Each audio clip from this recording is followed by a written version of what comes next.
Eu recebi no dia de ontem uma carta da Confederação das Mulheres do Brasil e o tema desse documento, que eu vou aqui tentar sintetizar, ele é longo, ele mostra o descontentamento das mulheres em relação à reforma trabalhista e da Previdência.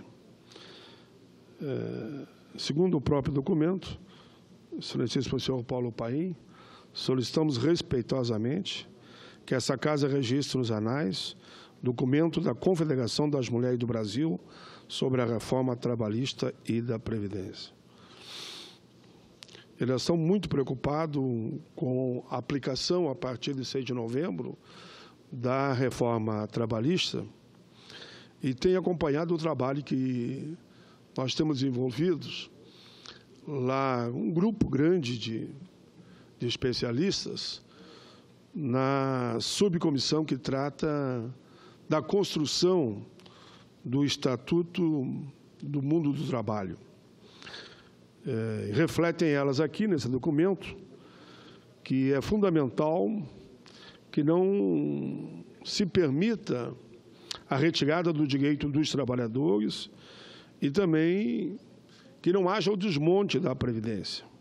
Eu tenho dito a elas que espero que a reforma da Previdência não aconteça esse ano e que o governo eleito, com a força das urnas, pelo voto popular, seja qual for o resultado, e um novo Congresso também, que eles possam, então, daí sim, nós aprofundar o debate sobre a Previdência. Eu acho que o momento mais adequado, e se olhar para a história do Brasil, as ditas reformas sempre são feitas no início do mandato, e não no fim do mandato, desse ou daquele presidente ou desse ou daquele Congresso, que pode ser renovado ou não, né? Agora, seria a sugestão delas positiva na minha avaliação. Inclusive, presidente, como eu estou na presidência da CPI da Previdência, nós verificamos lá, e eu falo com maior tranquilidade, porque nós pegamos os últimos 20 anos, então não é contra esse ou aquele governo, né? Pegamos os últimos 20 anos, que a questão de uma reforma que nós precisamos profunda é na gestão da Previdência. Eu confesso que eu vi interessante, eu vou me dirigir ao seu partido, uma proposta, olhe bem, eu vi casualmente no rádio que eu não vinha vendo, do governador de São Paulo, o Alckmin, onde ele diz que é preciso fazer uma reforma da Previdência de fato global, envolvendo todos os setores.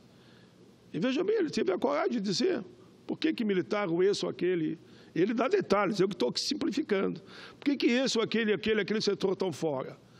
Por que não fazer uma reforma global que pegue a todos, todas as faixas, civil, militar, seja quem for, e direitos iguais para todos, acima a chamada aposentadoria complementar, que é válida, né? Que nós já temos algo semelhante aqui para o servidor público, que desde, se não me engano, de 2013, já quem entra no sistema, o teto é regime geral, e dali para frente, só que não pegou todos os setores, dali para frente vale a aposentadoria complementar e você paga a parte. Essa é uma tese que eu sempre também defendi. Não é porque alguém de um outro setor ou de outro partido defende que eu vou ser contra, é uma tese positiva. Como fui favorável lá atrás, quando eu vi pela primeira vez o ministro da época, Ciro Gomes, que é de um outro partido também, e é um candidato também à presidência da República, defender a tese que não dava para continuarmos somente contando com a contribuição de empregado e empregador sobre a folha, né? E que tínhamos que passar para o faturamento ou sobre o lucro. Ele, com argumentação muito sólida, o erro que cometemos num passado recente foi que, quando fizemos essa mudança, nós botamos um percentual muito pequeno em relação ao faturamento ou lucro em tese, e saímos daquela contribuição sobre a folha, que era 20% para empregador, em grande parte, né, não todos, e um outro setor passou a pagar, que pagava 8%, né? Então, ao diminuir a contribuição sobre a folha e não ter um equilíbrio sobre o que seria sobre o faturamento, deu também um problema de caixa na Previdência, né? Então, tudo isso acho que tem que ser revisto, porque essa reforma apresentada pelo governo, e eu sempre digo que eu não sou contra não debater qualquer tipo de reforma, né? Nós temos que entender que os tempos vão mudando e a gente vai avançando. Eu, por exemplo, só como exemplo, apresentei no passado um projeto para regulamentar a questão do raio-x, aqueles que operam em raio-x, os profissionais, né? Mas depois fomos vendo que, com o tempo, e os dentistas me procuraram, que hoje eles fazem o raio-x do dente na hora. E como é que faz? Eu faço ali o raio-x do dente, embora a gente quer valorizar aqueles que atuam nessa área, o dentista poderá ou não fazer o raio-x do dente na hora ali, rapidamente devido à força da eletrônica, né? Como eu sempre digo, dos novos tempos. Então, algo também que eu convidei a relatora, um projeto que eu apresentei ainda em 98, convidei a relatora da Câmara e vamos fazer uma audiência pública no Senado para discutir essa questão daqueles que trabalham nessa área. Qual é a conclusão que a CPI está chegando? Se nós tivéssemos, efetivamente, cumprido os princípios da Constituição, nós teríamos hoje um fundo de em torno de 2 trilhões, cumprir tudo aquilo que manda a Constituição. Tributação sobre lucros, faturamento, PIS/PASEP, empregado, empregador, que toda operação de compra tem um percentual que vai também para a Previdência, mas não foi cumprido nos últimos 20 anos. Que nós precisaríamos entrar com profundidade, com responsabilidade, numa reforma de gestão, e não de só aumentar para 70, para 65, ou para 49, ou para 50, depois reduz para cá e joga para lá, e ninguém está entendendo bem para onde vai essa reforma. Por isso que o bom senso, elas dizem aqui, que seria nós construirmos um grande entendimento na gestão da Previdência. Claro que a CPI da Previdência, o senador Hélio José, o relator, vai apresentar seu relatório numa medida propositiva, não de atacar ninguém, que toda CPI se pensa que é comissão para condenar alguém, mas para apontar propostas de qual o caminho que nós todos queremos para uma gestão sadia da nossa Previdência. É na mesma linha que elas falam também da reforma trabalhista. E estão muito animadas com o trabalho que nós estamos fazendo em relação a esse novo estatuto. E, claro, aqui elas comentam as suas preocupações com o fechamento de programas como Farmácia Popular, estou resumindo, a redução dos atendimentos em UTIs, o fechamento de clínica de saúde da família, como é o caso do Rio de Janeiro, a ausência de atendimento às crianças com microcefalia, a maioria filhos de mães adolescentes do Nordeste, a aprovação de lei que permite, isso é algo que nós todos discutimos, tenho certeza que a ampla maioria dos senadores é contra, que a mulher trabalhe em área insalubre, grávida, e que amamente também em área insalubre. Falam também do desemprego, da situação das mulheres e a discriminação que existe no mercado de trabalho em relação a elas. Falam do congelamento de 20 anos, que preocupa muito a falta de investimento na segurança, na educação, na saúde, na infraestrutura. Falam da questão das universidades, também falam dos institutos. Há um movimento aqui na Casa,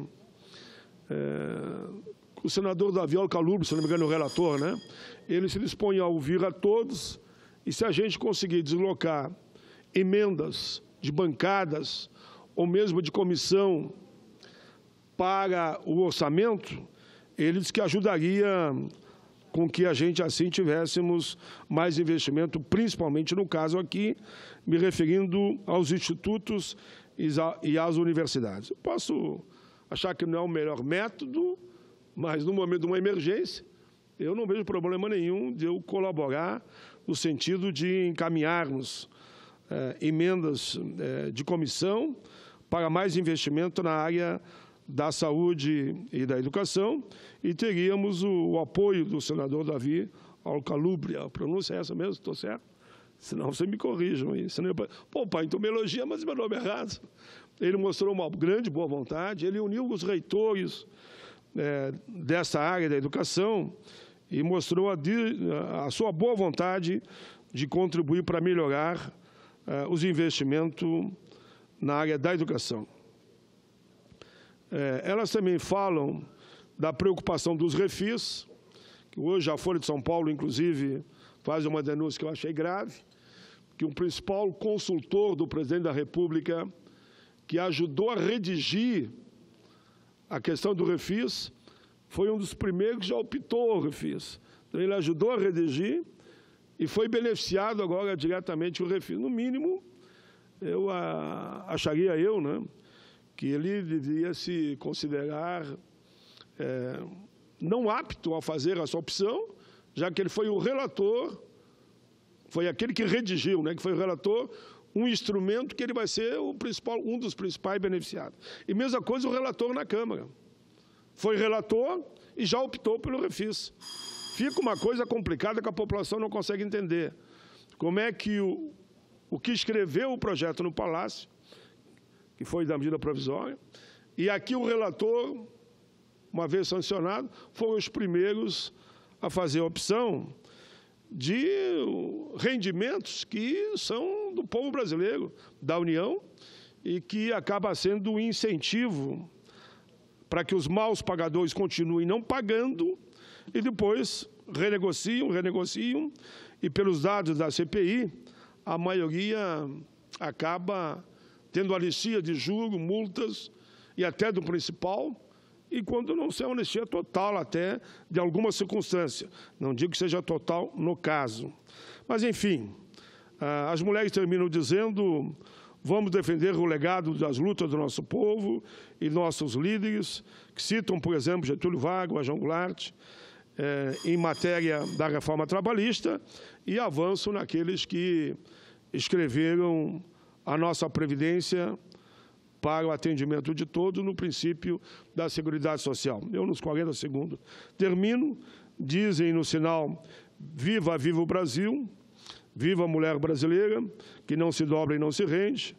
Não permitiremos esse retrocesso, lutaremos para que a reforma trabalhista não seja aplicada e vamos estar sempre junto ao lado daqueles que lutam pela não aprovação da reforma da Previdência nos moldes que está colocado. Assino o documento Confederação das Mulheres do Brasil. É o que tinha a dizer, só aprendi. Agradeço, como sempre, a tolerância muito equilibrada e coerente de Vossa Excelência. Quero, mais uma vez, só cumprimentá-lo pelaquela PEC que resolve o problema dos agentes